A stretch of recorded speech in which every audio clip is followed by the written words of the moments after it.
राधे कृष्णा। कैसे हैं आप सभी लोग। स्वागत है सभी का मेरे चैनल पर। मेरा नाम है सुषमा। तो आज मैं पढ़ रही हूँ ललित निबंध। और आप सभी को भी जानना चाहिए कि ललित निबंध क्या होता है और ललित निबंधकार क्या होते हैं। तो मुख्यतः ललित निबंधकार जो है, जो प्रमुख रूप से वहाँ विद्यानिवास मिश्र, हजारी प्रसाद द्विवेदी और कुबेरनाथ राय। तो आइए जानते हैं कि ललित निबंध क्या होता है। ललित निबंध में लेखक का व्यक्तित्व ही प्रधान होता है। विषय एक बहाना मात्र होता है। कोई पंक्ति, कोई विज्ञापन, कोई दृश्य, कोई घटना अथवा वाह्य जगत के प्रति कोई भी प्रतिक्रिया निबंध का रूप ले लेती है। हो सकता हो लिखित परीक्षा में आ जाए कि ललित निबंध किसे कहते हैं, तो सब जानना चाहिए, बेसिक भी। सरस भाषा में लेखक का फक्कड़ व्यक्तित्व पाठक को आकर्षित कर लेता है। व्यंग विनोद से भरपूर ललित निबंध में विद्वता, फक्कड़पन, भावात्मकता, संस्कृत निष्ठता, व्यक्तिकता, शास्त्रज्ञता, लोकनिष्ठता, चिंतनशीलता, सूक्तिपरकता और काव्यात्मकता आदि विशेषताएं होती हैं। स्वर्ग में विचार सभा, ईश्वर बड़ा विलक्षण है और पांचवें पैगंबर जैसे भारतेंदु बाबू हरिश्चंद्र के निबंध ललित निबंध के प्रस्थान बिंदु के रूप में स्वीकार किए जा सकते हैं। बालकृष्ण भट्ट का बातचीत, बाल मुकुंद गुप्त का शिव शंभू के चिट्ठे, सरदार पूर्ण सिंह का सच्ची वीरता, कन्यादान, मजदूरी और प्रेम, आचरण की सभ्यता और पवित्रता के निबंध भी उल्लेखनीय हैं। ललित निबंध के उदाहरण हजारी प्रसाद द्विवेदी अशोक के फूल, कुटज, बसंत आ गया है, गुलाब राय का मेरी असफलताएं, रामधारी सिंह दिनकर का रेती के फूल, प्रभाकर माचवे का खरगोश के सिंह, नामवर सिंह का वलकम खुद, अज्ञे का सब रंग और कुछ राग, लिखी कागत कोरे, आलवाल, विद्यानिवास मिश्र का चितवन की छां, कदम की फूली डाल, तुम चंदन हम पानी, आंगन का पंछी और बंजारा मन, मेरे राम का मुकुट भीग रहा है, बसंत आ गया पर कोई उत्कंठा नहीं, ठाकुर प्रसाद सिंह का मोर पंख, रामधारी मिश्र का कितने बजे हैं, बबूल और कैक्टस, शिव प्रसाद सिंह का कस्तूरी मृग, मानसी की गंगा, खालिश मौज में, कुबेरनाथ राय का प्रिया नीलकंठी, रस आखेटक, निषाद बांसुरी, मन पवन की नौका, मराल, अंधकार में अग्निशिखा आदि, कृष्ण बिहारी मिश्र का बेहया का जंगल, मकान जल रहे हैं, आंगन की तलाश, रमेश चंद्र शाह का आड़ू का पेड़, शब्द निरंतर, स्वधर्म और कालगति आदि के निबंधों में देखे जा सकते हैं। तो आइए पढ़ते हैं आज विद्यानिवास मिश्र के विषय में।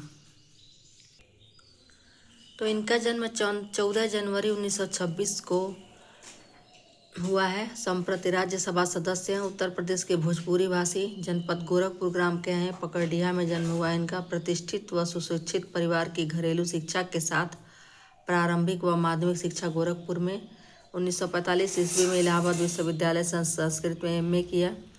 पाणिनीय व्याकरण की विश्लेषण पद्धति नामक शोध प्रबंध पर गोरखपुर विश्वविद्यालय की पीएचडी उपाधि। संस्थागत शिक्षा ग्रहणकार, हिंदी साहित्य सम्मेलन, आकाशवाणी, मध्य प्रदेश व उत्तर प्रदेश के सूचना विभागों में लगभग 10 वर्षों की नौकरी के बाद गोरखपुर विश्वविद्यालय के संस्कृत विभाग में शिक्षक हुए तथा कुछ ही समय बाद अमेरिका चले गए और वहाँ कैलिफोर्निया व वाशिंगटन विश्वविद्यालयों में अतिथि प्राध्यापक रहे। गोरखपुर विश्वविद्यालय के अतिरिक्त आगरा, काशी हिंदू विश्वविद्यालय व संपूर्णानंद संस्कृत विद्यालय में भी अध्यापन कार्य किया। के.एम. मुंशी भाषा संस्थान आगरा के निदेशक तथा काशी विद्यापीठ व संपूर्णानंद संस्कृत विश्वविद्यालय वाराणसी के कुलपति और नव भारत टाइम्स के प्रधान संपादक भी रह चुके हैं। विद्यानिवास मिश्र जी, इनका जन्म 14 जनवरी 1926 में हुआ है। वैसे तो विद्यानिवास मिश्र प्रथमतः संस्कृत भाषा साहित्य के अभिनेता और शिक्षक रहे हैं, पर हिंदी की ललित निबंध परंपरा में आचार्य हजारी प्रसाद द्विवेदी के बाद मिश्र जी अग्रणी लोगों में हैं। आप द्वारा अंग्रेजी भाषा में किए गए अनुवाद और इस भाषा की पुस्तकों का संपादन इस भाषा पर आपकी पकड़ के प्रमाण है। कोश निर्माण, ग्रंथों का संपादन, संस्कृत कृतियों की व्याख्या, शोध साहित्यालोचन, भाषा विज्ञान आदि के क्षेत्र में तो महत्वपूर्ण कार्य है ही। विंध्य भूमि, अभिरुचि, नांदी, साहित्य अमृत जैसी पत्रिकाओं का संपादकीय दायित्व भी आपने संभाला है। सन 1953 ईस्वी में प्रकाशित चितवन की छां के आरंभ हुई निबंध लेखन की यात्रा अनवरत आज तक इस प्रकार गतिमान है। तो इनका जो निबंध है इस पुस्तक में पढ़ना है वह है, मेरे राम का मुकुट भीग रहा है और हर श्रृंगार। तो आज पढ़ते हैं मेरे राम का मुकुट भीग रहा है की सार जो है। क्या है कि लोकगीत मेरे राम के भीजे मुकुटवा, लक्ष्मण के पटुकवा, मेरी सीता के भीजे सिनुरवा, तै राम घर लौटहीं का एक नवीन भाष्य रूप है विद्यानिवास मिश्र का यह निबंध। रात के एक संगीत कार्यक्रम में गए अपने आत्मीय जनों के समय से घर न लौटने की पृष्ठभूमि पर निबंधकार ने इसका ताना बाना खड़ा किया है। अनिष्ट की आशंका से घिरी इस प्रतीक्षा में एकाएक उसका दर्द उस ढलती रात में उभर आया और सोचने लगा, आने वाली पीढ़ी पिछली ममता की पीड़ा नहीं समझ पाती और पिछली पीढ़ी अपने संतान के संभावित संकट की कल्पना मात्र से उद्विग्न हो जाती है। मनुष्यता की उत्कर्ष यात्रा का नियति का एक संकेत है इस निबंध में। उत्कर्ष की ओर उन्मुख समष्टि का चैतन्य अपने ही घर से बाहर दिया गया।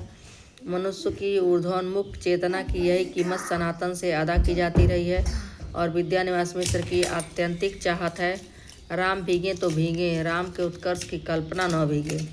वह हर बारिश में, हर दुर्दिन में सुरक्षित रहे। नर के रूप में लीला करने वाले नारायण निर्वासन की व्यवस्था झेलें, पर नर रूप में उनकी ईश्वरता का बोध दमकता रहे।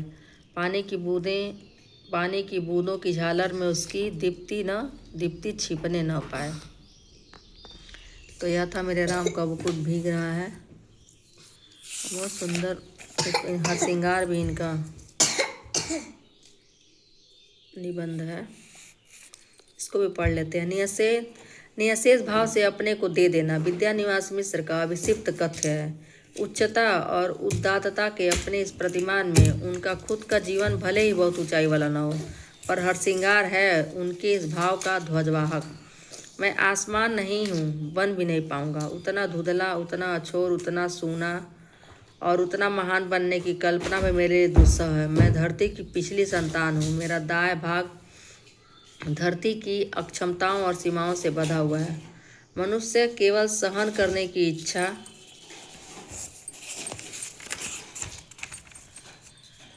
रख सकता है, सो मेरी सबसे बड़ी शक्ति यह इच्छा है। इस तितिक्षा को नए नए बादलों से क्या लेना देना। इसका लेन देन धरती कर छाती पर उगे हर श्रृंगार से हो सकता है।